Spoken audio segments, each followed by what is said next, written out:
whatever it was. You had the chance in this life. Let me take you back quickly. Okay. When Pep Guardiola and Man City lost the Champions League final to Chelsea, that won a victory.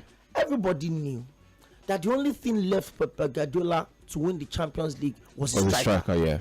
Because he had strikers like Gabriel Jesus that he was not even using. Pep Guardiola would rather use 0-9. Yeah. He would rather use. He could use. Foden. He could use John Stone as a striker than to use Gabriel Jesus. That's true. That's how much he doesn't rate Gabriel Jesus as a striker. As a fan. But he knew what he wanted. And he went to Borussia Dortmund and he got that missing puzzle. He went in to bring in arguably the best striker in world football right now.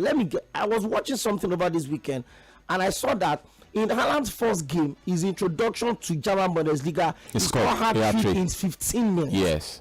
3 goals in 15 minutes. From RB Salzburg. RB Salzburg to Germany. And that is, immediately he signed him. I tweeted, I won't forget. I said, if Pep Guardiola does not win the Champions League this season, Man City should sack him, arrest him, and jail him. And what happened that same season? They won the league. They won the Champions League as well. They won the league. It was a record-breaking season for Pep Guardiola and Haaland. He didn't need time to settle in. Every single goal he scored was breaking a record. Every single brace he scored was breaking a record. Every single hat-trick he scored was breaking a record. Every single 4 goals he scores in the match was breaking a record. So what exactly does Arteta need to prove? The teams around you are building. Jurgen Klopp was phasing out players, was bringing in new players. His era was going, some of the eras were coming. When Liverpool won the league in year 2020, I think it's 2020, everybody knew that was the climax for the guys. And before the team should start declining, Jurgen Klopp sat down and filtered out the players. He let go of the likes of Alex Oxlade-Chamberlain. He let go of Bobby Firmino. He let go of Naby Keita. He let go of James Milner. Even Anderson. Captain. Anderson. He let go of all of these guys. He brought in new crop of players. And even Sadio Mane had to go. So it's basically about understanding the development around your team. So you have arguably the best winger in the world in Bukayo Saka. The combination of Saka, Martinelli, Saka, Odegaard, and Ben White was giving you 33 goals in all competition in a single season. 33 goals involvement, goals and assists in a single match against Chelsea. Ben White was scoring 2 goals and creating 1 assist since that 5-0 victory. A defender. Last season. Look at what Martinelli was doing last season. As at this stage last season, Martinelli has gotten 18 goals in all competition. Look at what Martin Odegaard was doing last season. Look at what Saka was doing last season. What do you need to do? You shock up the team, bring in more players into the team. But you did not do that. You had the January transfer window, 33 days now, the one that just ended on the 3rd of February. You didn't sign any player. And you understand that, first off, you were playing in the FA Cup. Arsenal have not been knocked out as of January. You were also playing in the Champions League. You're competing for the league title. All you needed to do was, whether your players are injured or not, whether you have players that are losing form or not, you bring in reinforcement. Let me cut it short very quickly. I mean, it's very, very unfortunate for us now that their highest goal scorer with Kai Havertz, he has scored 15 goals in all competitions this season for Arsenal, and is currently the highest goal scorer. He's not going to be playing any part in this in the season for Arsenal.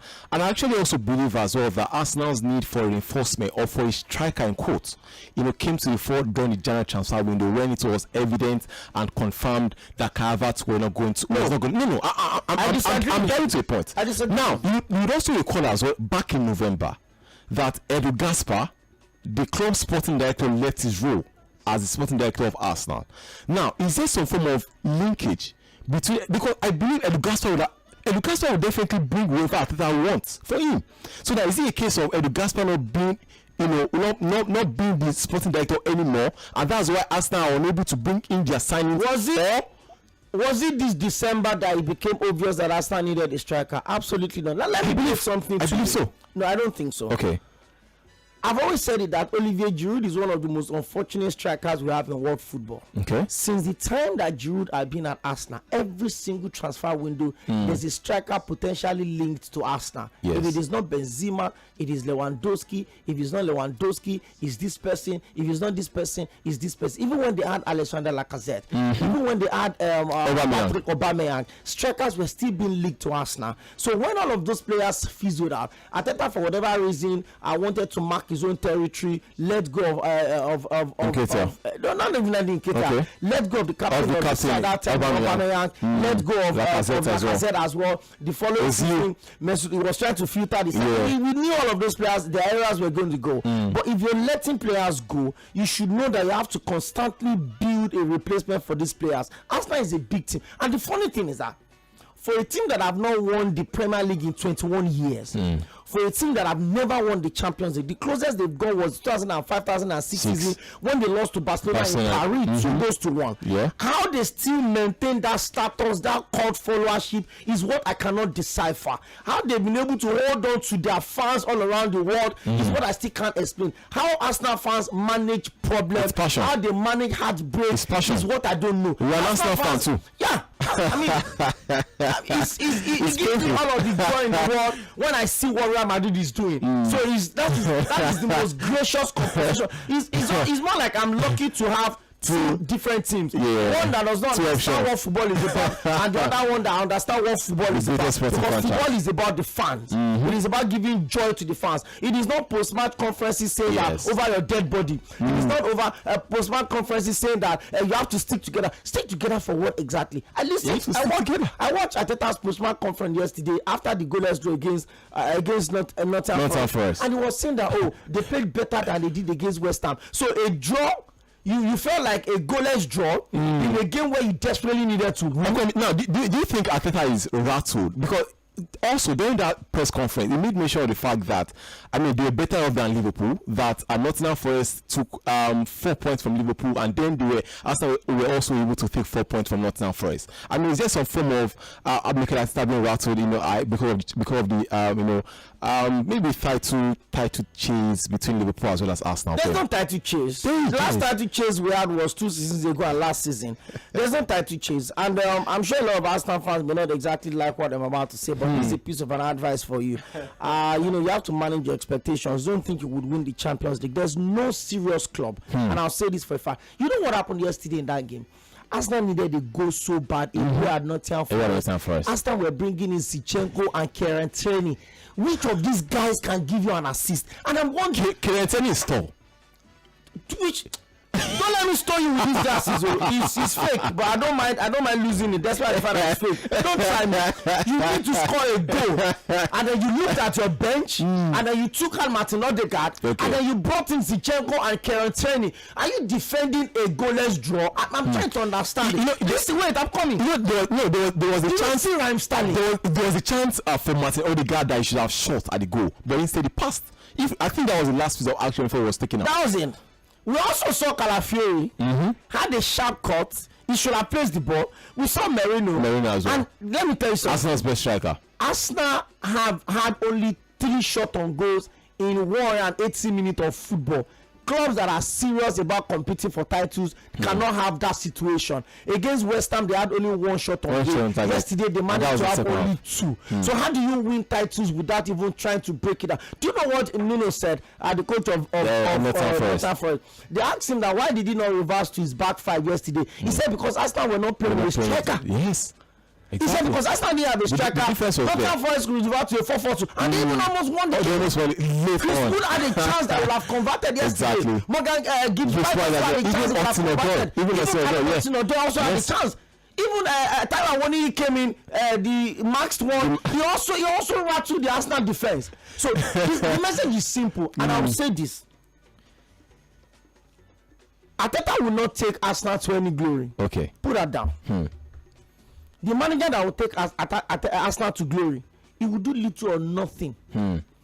He will probably just come, understand what the team is lacking, get a decent backup goalkeeper, get a world-class wing back, get a solid striker that can give you plus 20 goals a season, then allow the young boys within the academy that can score, let them come up the system. There was a time where Arsenal were good up front and they were thin at the back. They were looking more like Johnny Bravo. That was when they had Lacazette. That was when they had Aubameyang. That's when they had Edin Nketiah as well. They had some good players that could chip in the goals. But what exactly is happening to Arsenal? And it's crazy enough The last season, Arsenal scored 93 goals in all competitions without having a recognized out-and-out striker. So it's a different ball game. So what happened this time around? Well, maybe if Pepe were to be around, it would have been a different case entirely. But then, as it stands, I mean, let's just quickly take a look at how it stands at the Premier League for the title challenge. Liverpool just have 10 more games left to play, and Arsenal, their closest rivals for the title, currently have 11 games still to play. And if Mikel Arteta's side win all 11 of those games, they'll finish with it. They'll finish with a total of 87 points. Please give me that song.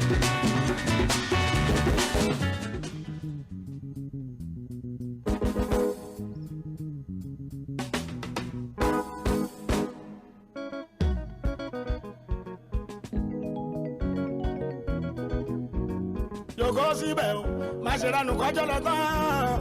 Joko síbẹ̀ o, má ṣe ránu kọjọ́ lọ tán. Joko síbẹ̀ o, má ṣe ránu kọjọ́. All right, guys.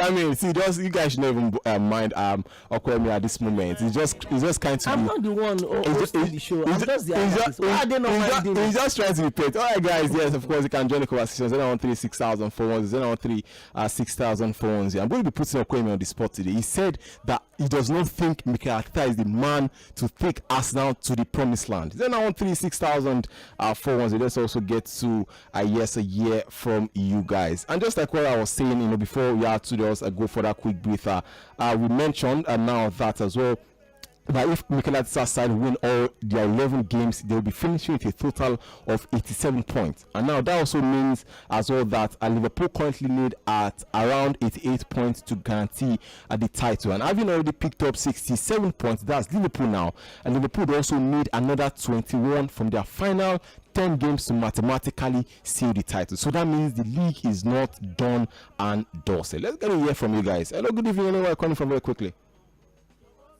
Hello. Oh, please can you try to call us back 013-6000-410. We have a message already. Yes, on via text message. This person says, "Good evening, guys. I love how you guys started the show. Thank you so much. I appreciate that a lot." Hello, good evening. We have a first call on the show this evening. Good evening and welcome to the show. Yeah, Baba, you're welcome. Baba, you're welcome. Baba, I your side now. I greet you, Baba. I your side. It's me, Dampi from Igondo. Yeah, welcome, Dampi. Your face, so your shoe shine. Okay, you go see Bell. That's the best. I don't you go see Bell. That's answer for us now. Let us sit down. Let us play. I see no more from us league for anyone. Okay, let me tell you. I just look you. But Liverpool.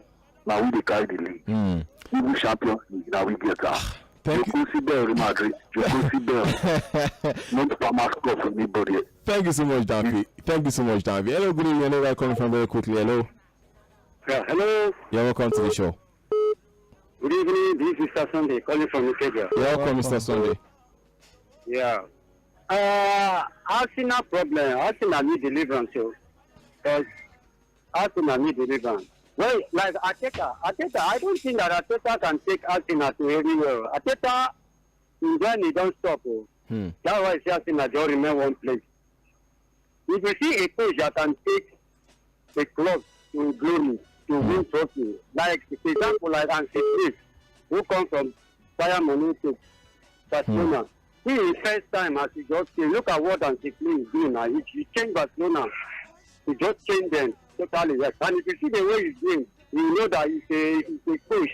He's a coach that wants to take a club to the glory. So that's what I'm seeing. So Arteta should go and sit back on the drawing table and check very well. Thank you so much. Thank you so much. I appreciate that. Thank you so much. I appreciate that. We also have messages as well on our WhatsApp. I'm trying much as possible to get that. Yes, this person says, "Hello guys, Okoemi is really looking sharp and dapper with the pockets quite giving a nice gentleman's stud." Of course. I was wearing a matching tie. I just just relax. Exactly. He still says, "I think we should cut Arteta some slack. After start has been fair with 12 goal contributions. Is it 12 or 15? 15 goal contributions, by the way, before his injury. Arteta was unlucky with key injuries this season. If you flip it the other way, if Liverpool had injuries to Salah and Van Dijk, and with Arsenal players being fit, I guess it would be a different case entirely. No excuses, and next season should be the break or bust for him. Okoyemi, if Arsenal consulted you to recruit a coach, who would that be and why? Tunde from Sᴘᴏ. Thank you so much, Tunde. Hello, good evening, very quickly. Yeah, welcome to the show. Hey, good evening. Yeah, welcome to the show, Baba. Mr. Mike. Chairman. I don't see Agbato be defend Arsenal today.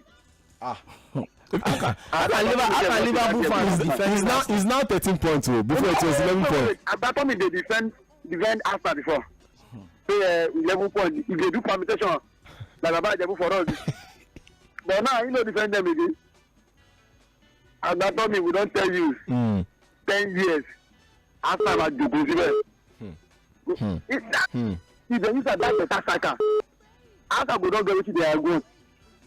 Probably they buy midfielder up and down. Maybe that guy not do well. Thank you so much. They go to the. Thank you so much. I appreciate that. All right, guys. We've introduced new slang on the show. New slang, I'm telling you exactly. All right, we have messages as well on Facebook. This person says, I did dial something I do with me. Says the serious team will not tolerate this baby coach called Arteta. The ironic part of the story is that if Arsenal fails to win laurels this season, the probability of losing some of those guys next season. Yes. I think I also agree with him as well. And then, yes, of course, I think that's as much as yes, we are the messages we have on Facebook. Hello, good evening. Anywhere calling from very quickly. Yeah,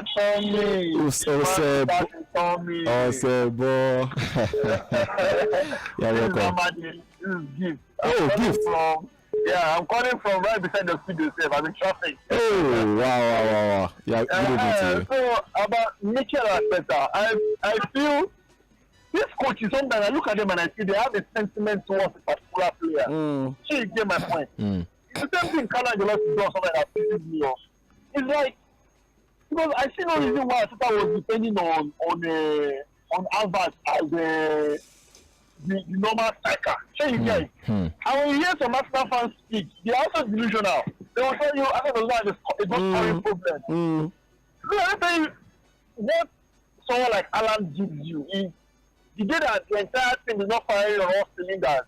He can always come up with a goal. Even when Man City was struggling, Haaland was doing his job of scoring goals. Yes. And the team does. That's the idea. He can always come up with a goal. Thank you so much. That I can guarantee a goal from. So he's not that should himself in his team direct. Thank you so much. Thank you so much. I appreciate that. You know, let's also hear from this caller very quickly. Hello, good evening. Where are calling from very quickly? Yes, this is ᴘᴏ. Oh, so welcome to the show. Also, please, can you kindly turn down the volume of your radio, please? Okay, I'm doing that. All right. Is it any better now? Yeah, much better. Okay, cool. All right. So I hear everybody criticizing Arteta, criticizing Arsenal. To be honest, I don't even know who is to blame for this one. The question you need to ask yourself, and I might come in with a bit of devil's advocate in this case, but the question you need to ask yourself is, where was Arsenal prior to Mikel Arteta? How was Arsenal competing prior to Mikel Arteta? Okay. I think prior to Mikel Arteta it was Unai Emery, right? Yes. And then Ljungberg was interim before Arteta came. He won the FA Cup. Then he couldn't steady the ship. Then yes, I know it's been laughable. They've challenged for the trophy. They bottled the whole thing. I mean, it's not the first time. Arsenal did that in 2008 when Adebayo was highest goal scorer. They were January champions and then they bottled. Yes, we all know. But the truth of the matter is that Arsenal are challenging for the title today because of especially Mikel Arteta. Whether we agree to it or not, but that is the truth. Yes, you could say he might have gotten in over his head by not buying a striker last season. But then again, I don't think that is the full story. And I think when people actually manage businesses or step into that position of leadership, they begin to understand things from a fair perspective. That for every penny, every money that you spend, you need to account for that with success. Thank you so much. Thank you so much. I appreciate that. Thank you so much, ᴘᴏ. We appreciate your contributions to the show. Let's get to also pick at this call as well before we leave. Hello, good evening. Anywhere calling from very quickly. Hello. Hello, good evening. You know where I'm coming from. You're welcome to the show. You're welcome. I thought that one in fact, you have shattered a lot of hearts, not even just Arsenal fans, football fans all over the world, because everybody was, they said let Man City, if Guardiola snooze, if Man City snooze, Arsenal will take over, Arsenal will win the title. Man City don't snooze, Man City don't like better. Arsenal said don't snooze. Thank you so much. Thank you so much. I appreciate that. Hello, good evening. You're welcome to the show. Hello. Hello, Abatemi, good evening. Baba, good evening. How you doing now? I greet you, Abatemi. Ogami. This is Uche from Orile. You're welcome, Uche. Abatemi, the problem is Arsenal now. They need to go and ask Sᴘᴏʀᴛ what is ready to win the FPSL. So, I don't understand Mikel Arteta, but we arrest that man. That man cannot take Arsenal to anywhere. Because even Amorim will show that this Arteta win the Premier League. That's Thank you so much. I appreciate that a lot. Thank you so much. Okay, I think we have to just quickly talk about this whole thing. Now, Manchester United won yesterday against Ipswich Town 3-2, and that also confirmed their status in the Premier League for next season. Because exactly. If they are never going to no, come on. If they are lost yesterday, there was going to be a chance, but it has now been mathematically confirmed that they're not going to be relegated. It's all banter. Apart from that, now. Andre Onana is also in the spotlight yet again. He was responsible for Ipswich's first goal yesterday. There was some form of mix-up between him as well as Patrick Dogo. Equalizer game. I think he was responsible for 2 of their goals, not even the first one. For 2 of their goals, 2 goals exactly.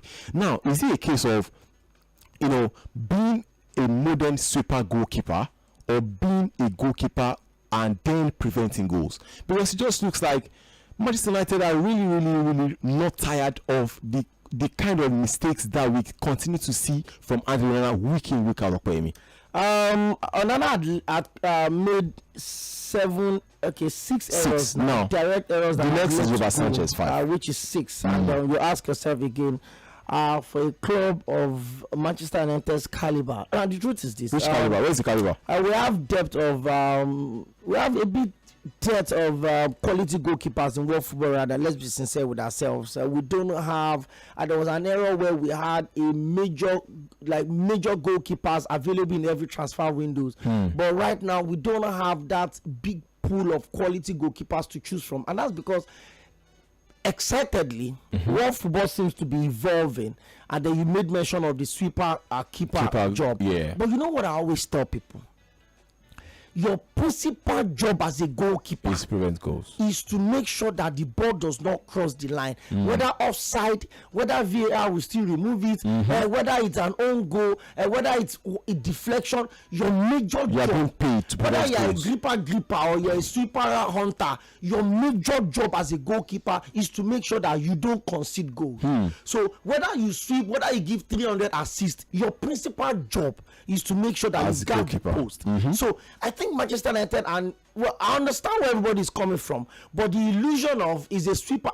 When you say you're a sweeper goalkeeper, that means you are giving an assist. Maybe every game you are giving an assist. So even if your team is conceding, but you're also creating goals. On the flip side, when it was David De Gea that was the goalkeeper at Manchester United, he also made mistakes, but his mistakes were mistakes that had to do with the ball at his feet. Agbatoni. But now for Andre Onana, it is different. Agbatoni, if goalkeepers don't make mistakes, teams don't score. Okay. And the excitement of everything in every single game is those goals. There's no way you will tell me that a game was so interesting because it ended goalless. The beauty of every game is when the goals come in. That's where the stadium would go up. That's where the fans will cheer. That's when the players will celebrate. That's when you win games. And that's the truth. So if there's a sweeper somewhere that decide that no, you know what, I won't do my job, I'll be making sure that I'm building the ball to the midfield. Do you understand? I don't have a problem with Man City goalkeeper giving an assist. He's gotten 6 assists already as a goalkeeper. But if you are now saying that you're a sweeper gripper and you're not even doing your job as a sweeper, you're now sweeping the ball out of your own box, then they should sack you. And I said something yesterday and I mean it. If care is not taken, Onana will concede 450 goals before his second year anniversary at Manchester United. Anyways, guys, that's as much as the show can take. Talking about the first edition of Sports Cruise live from 98.3 FM, the sound of Lagos. Unfortunately, I can see one or two calls also coming at this point in time. But then you also know what's going to be coming next on the show after Sports Cruise. It's going to be way back waves with the classic way back master talking about Rio Opia. Rio, good evening to you. You're also looking dapper this evening. What exactly is happening? Nothing is happening. But then on the show, what are we expecting on the show? Okay, so tonight we are celebrating a legendary personality who passed away on the 24th of February, Roberta Flack. She was born February 10, 1937 and passed away just 3 days ago at the age of 88. You know this song? I'm in my pain with his fingers. I think I know this song, but I don't think I have the voice to bring that. All right, guys, thank you so much. We'll be back tomorrow by 6 p.m. for Sport Cruise, and then of course before then it's going to be 12:15 Sport Jams as well, 12:15 to 1 p.m. and then of course you know that after now is going to be way back waves with Rio Opia. Thank you so much and have a wonderful Thursday evening. And don't forget, this is Tᴏᴜ 98.3 FM, the sound of Lagos.